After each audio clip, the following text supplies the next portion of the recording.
Hey guys, Erik Reed here, coming to you with another video from our Dumb It Down Pastor series. Today we're going to be looking at and exploring the question, who is God?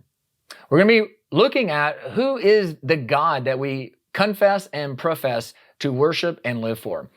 A.W. Tozer once said this. He said, whatever comes to your mind when you think about God is the most important thing about you. Think about that statement. Whatever comes into your mind when you think about God, when you hear the word God, whatever you populate your mind with in terms of thought, he says is the most important thing about you. Well, think about why that makes sense. Think about, however you see God shapes how you live. However you view God will determine how you see the world, how you understand yourself, and even most importantly, how you understand God to be. So if you think that God is indifferent to sin, that shapes how you live. If you think God hates you, that shapes how you live. If you think that God is separate and detached from the world in such a way as to not be involved in it, well, that also shapes how you live. In other words, how you see God matters.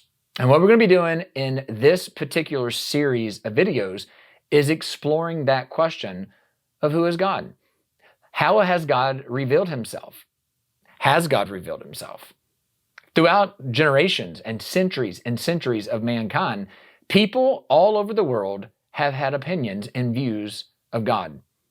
You go back thousands of years and people have always had conceptions of who they think God is. People think that God is something. And there's lots of opinions, there's lots of views, there's lots of doctrines and theologies and ideas that often get shaped and propagated in terms of who is God. And many people still do that today. We still craft and fashion and shape our own views of who God is.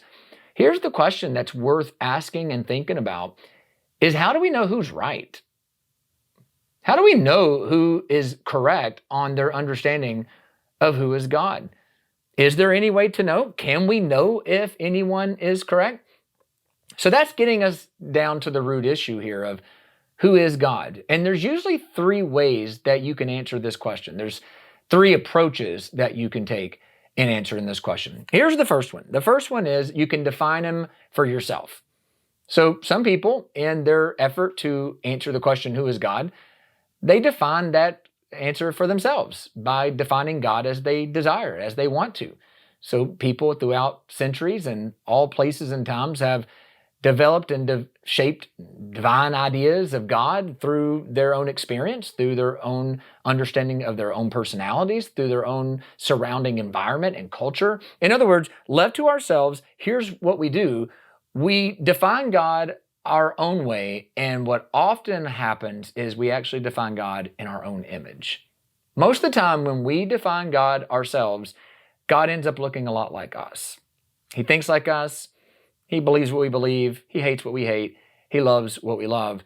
We rarely create our own version of God that disagrees with us or doesn't like something that we like. So that's one way that you can answer the question, who is God? You can define him yourself. The second way you can answer that question is you can say, well, we don't know. You could say there's no way to know. Nobody knows who God is, and there is no way of knowing who God is. But the problem with that answer is it actually ignores God's own testimony as to who he is. And that kind of leads us to the third answer, which is, if we're going to know who God is, here's the best way we can do that. Let's let him tell us. Let's listen to what he says about this. And has God told us who he is? Actually, he has. And there's two ways that he does it. The first one is through creation. God, through the created world, actually is telling us who he is. He's telling us about himself. And we see this in the Bible. The Bible actually reveals to us that creation is always speaking. Romans chapter 1 says it like this. It says, for what can be known about God is plain to them because God has shown it to them. God is talking. He is speaking. He is letting us know. And this is how he's done this, according to Romans 1. For his invisible attributes, namely his eternal power and divine nature, have been clearly perceived ever since the creation of the world in the things that have been made. The heavens declare the glory of God. The skies above proclaim his handiwork, says Psalm 19. In other words, God tells us who he is in some way and in some shape by his creation. Here's the second way that God has revealed himself to us, and that is through Scripture. God has revealed himself by telling us personally who he is. He's revealed himself. He's revealed his nature. He's revealed his will. He's revealed his desires, his commands, his promises. And he has done that through the instrument of men and women throughout history. He has revealed himself to people who have spoken those words, who have written down those words. We have revealed revelation. We have revealed knowledge of God.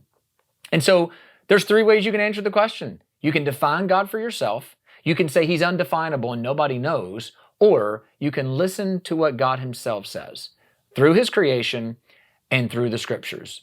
What we're going to do in the videos to come is actually look at who this God is that has revealed himself to us.